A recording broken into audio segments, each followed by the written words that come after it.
All right, welcome back to the 2025 SEC Baseball Tournament Game 14 post-game press conference, joined by the Ole Miss Rebels, represented by head coach Mike Bianco, along with pitcher Connor Spencer, first baseman Will Furness. In a moment, Coach will give an opening statement, and then we'll take questions directed to players only, please. Please wait for the microphone and identify yourself when it gets there. Coach, if you'd make an opening statement. Obviously another really good baseball game, I thought, by both teams. One of those pitching duels that I thought both teams pitched it, outstanding. And, we got a big home run, by Will in the first and a couple hits, in an inning, with a big base hit by Smithwick to get us two.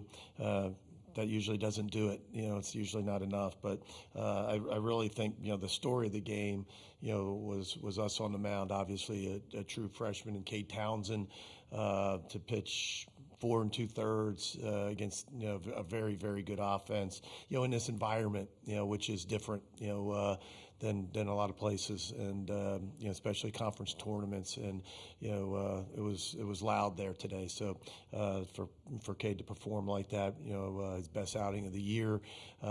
We tried to prime him for that, and a lot of midweek starts, but nothing like that today. So for him to perform like that, and then of course Spence at the end, who's just been lights out. And so just proud of our guys, and rest up and get ready for another good team tomorrow in Vanderbilt. Questions for the players? Let's start right here in the front right. For Will, Matt Taverny from World Baseball Network. What was the pitch you recognized during your at-bat, and also just trying to help the offense with Mitchell and Luke striking out to start the game? I was actually sitting fastball, but he threw me a hanging slider, and I just saw it out of hand. He left it over the plate, and I just honestly tried to hit it hard. I didn't really think it was going to get out today because of the wind, but it somehow it got out. But fourth row on the left. This one's for Connor. Like Mike was saying, there's a ton of LSU fans here. I mean, everyone kind of saw his purple everywhere. Not to discredit Ole Miss fans, but to pitch in the ninth inning, game on the line, take me through that moment and what that final out was like for you. I mean, yeah, it's awesome. Those are the kind of moments that I really live for as a closer. I feel like that's kind of where I thrive, at that last 3 outs of the game. And it did get very loud with 2 outs, and after I walked the guy, I couldn't really hear my pitch coming, so I was trying to make sure that they were – I was trying to make sure I was still in the right pitches before anything else. But no, to do that, and especially, against a really good team like that, it's awesome. In the back on the right. Connor, Mitch Davis, MitchDavis.com. I do want to ask you about this pitching staff. Your unreal performances this week and really done well to close out the season. What's been different the last couple of weeks, and kind of how do you feel heading into the championship and also the rest of the postseason? I mean, yeah, we don't have to worry about school anymore, which helps a lot. So we really get to focus on just baseball. I really think the biggest thing the pitching staff has kind of been doing lately is really, really hanging out together and just coming together for the most part. We're always hanging out with each other, even outside of the field, and we're not just teammates. We're buddies, and I think that really helps for encouraging guys who, whenever they do go out there, and you also kind of get a realization for what makes people tick, and you can kind of say the right things to them to get them in their right headspace to go and compete the way that they've been doing all week. The second row on the left. Connor, this one's for you too. You've been pretty busy the last couple of days. How much does adrenaline help you in this time of year and getting you ready? And then as a pitcher, just what did you think of Cade Townsend today? Did you know that he had that kind of performance in him? Oh, yeah. So Cade Townsend is my roommate on the road, actually. He's a little 19-year-old freshman, and I'm a 24-year-old senior, so we get along just well. But I've kind of talked to him about what I've learned in college and what's helped me, and to kind of almost feel like I'm his big brother and guiding him in a way that I feel if I had this, all this energy pent up the way he does, kind of just straighten him out and be able to kind of use that to go and perform the way he did. I've seen it in him since the first day that I met him. He's always been one of my favorite little freshmen, and yeah, he's really good dude and a really good competitor too. Second row. Jake Thompson, Ole Miss Spirit, on through. Will, I think you said out there on TV that you've been on this program for 3 years, but you said this team feels different. Can you expound on that a little bit? We're really together, and the last couple of years doesn't seem like we've had a bunch of fight. And, when we get down, we just kind of give up, or, we ride the ups and downs too much. We don't stay even keel. This group is older, and, I think we're honestly tighter. And when things go bad, we don't dip too low. And when things are going good, we don't go too high. And I think that's the recipe for success, like Coach B says, So, just the very mature group of guys, and we're all kind of like family. So it's good to have this group with us. All right, last one for the players right in the center of the room. Will, Sam Hutchins, Clarion Ledger. With what Connor's done here in Hoover, but also just all season, what sort of comfort does that bring an offense to have a guy like that coming out in the ninth? Oh, it's awesome. The offense will sometimes joke around, as long as we have the lead going in the ninth, we're going to be good because we got this guy in the bullpen. So it's really comforting, especially, seeing him jog out of the bullpen. Enter Sandman comes on. That's freaking sweet.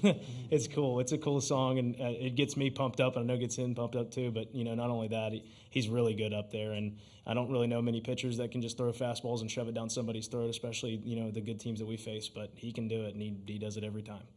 Well, Will and Connor, congratulations on the win. We'll see you again tomorrow. Thank you so much.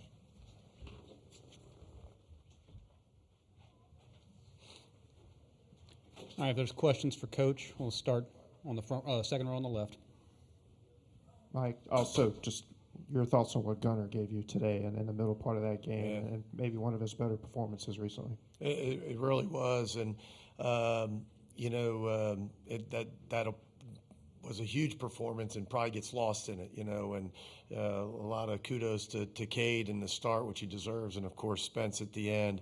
But the two guys in the middle were special, Gunnar and McCausland bouncing back from maybe a little rough, outing yesterday. I thought he was really sharp. Big changeup today, which we felt would work well against that lineup. At least if we could get 5-6 outs from them.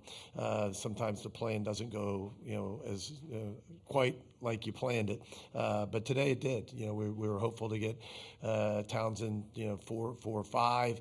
Let him handle some adversity out there, not go too quick to the pen. But we wanted to go left-handed after that and kind of switch it up a little bit, and obviously wanted to go to a veteran guy like Dennis. I thought he was terrific. Back right. Coach Mitch Davis, MitchDavis.com. I do want to ask you a similar question. What was the message to these guys the last couple of weeks to get this pitching staff rolling and really here in Hoover?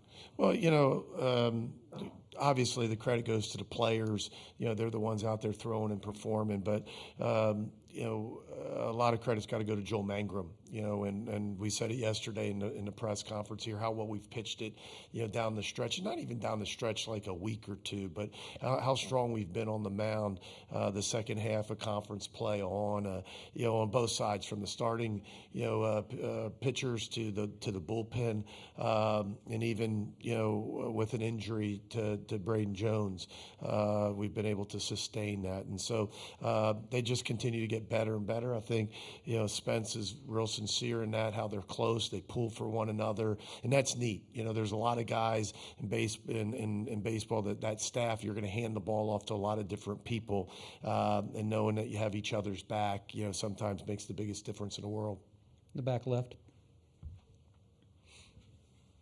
Carlo Brown, WCBI TV. Mike, your team has knocked off two of the best teams, not only the SEC, but in all of college baseball. What was the message to the group after, another big win? That's 3 in the last 4 days. Well, we just want to continue to play well, and I know it sounds like coaches speak, but it's really not about who you're playing. We feel we're pretty good as well, and when we play well, we can play with anybody in the country. And one of the things that we've talked about for a long time now is, can we play consistently well over a period of time? Baseball is a tough game to do that, but this team's done it now for a few weeks. Third row on the right, Glenn. Mike, what did you think of LSU's pitchers there, particularly the last two? They were terrific. I thought they pitched it well. I mean, when you look at this game, after them pitching their 1 and 2 yesterday, to go what they did, and really it's a home run and a couple base hits, spaced between an error. That's the only 2 runs of the game, and so they pitched. We win. We get a lot of credit for the way we pitched it, but man, they pitched it just as well as we did. Second row on the left. Michael Katz, Daily Journal. Kate Townsend's had his ups and downs this year. What gave you the confidence to put him on this sort of stage? Is it the stuff or is it the temperament? Combination of both? I think it's everything. It's tough. This league is tough for freshmen. It's tough for anybody, but it's especially tough for freshmen.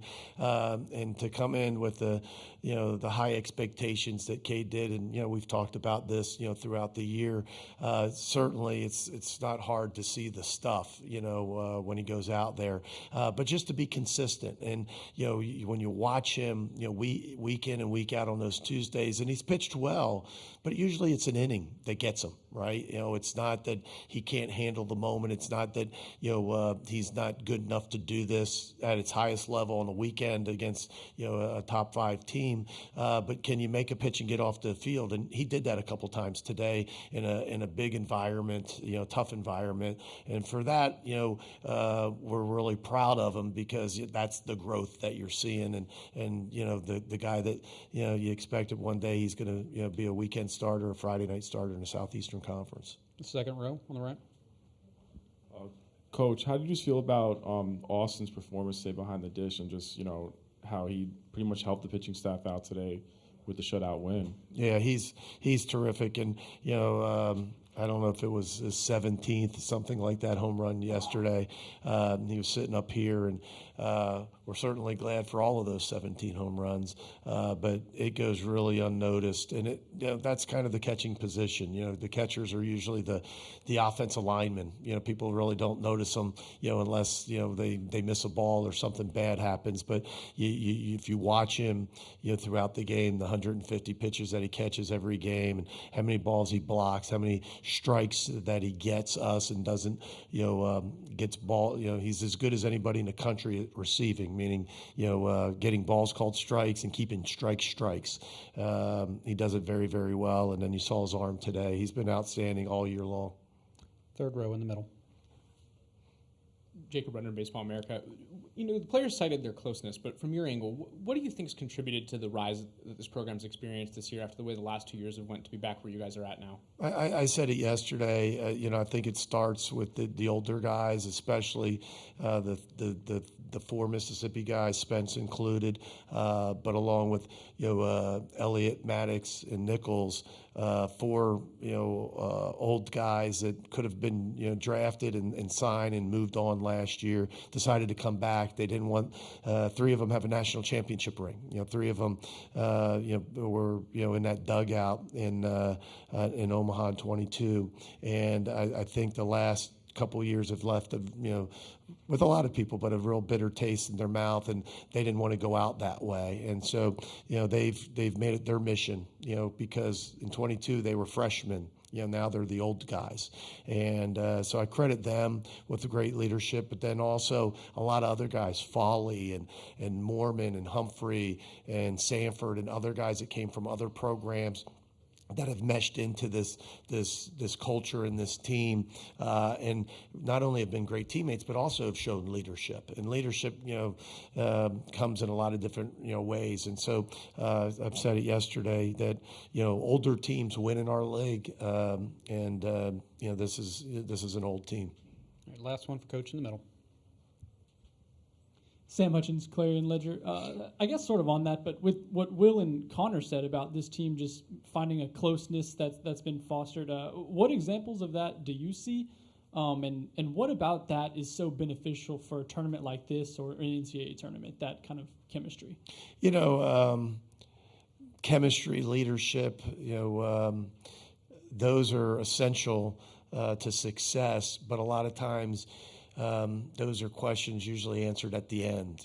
As our beat writers, a lot of people ask about that in the fall. And, in the fall, everybody plays and you don't win or lose, but in the spring, all of a sudden, you only 9 or 10 guys play and you have 40 men on your roster. So that means 75% of the guys aren't in that lineup today. And so once that starts to happen, you start to see what kind of team you have. And through the adversity, when you say example, the best example I can give you is we haven't always been our best this year. There's been games that we'd like to take back. There's been weekends that we'd like to take back. But we never hit a stretch where we were just bad. We've seemed to always recover. One of the mantras of the year has been shower well. And, what that means, it's a metaphor for, win or lose today, shower well and let that loss go down the drain and show up tomorrow. It's a new day. And so this team's been able to really buy into that. This team that even when we haven't been at our best, and I think, Will said it, they never seem too down. They're excited to win, certainly, excited after tonight's game. But they'll be the same team tomorrow morning in the meetings, same team tomorrow in batting practice, and those teams seem to find success more often. All right, Coach, thanks for your time today. Good luck tomorrow. Thanks, guys.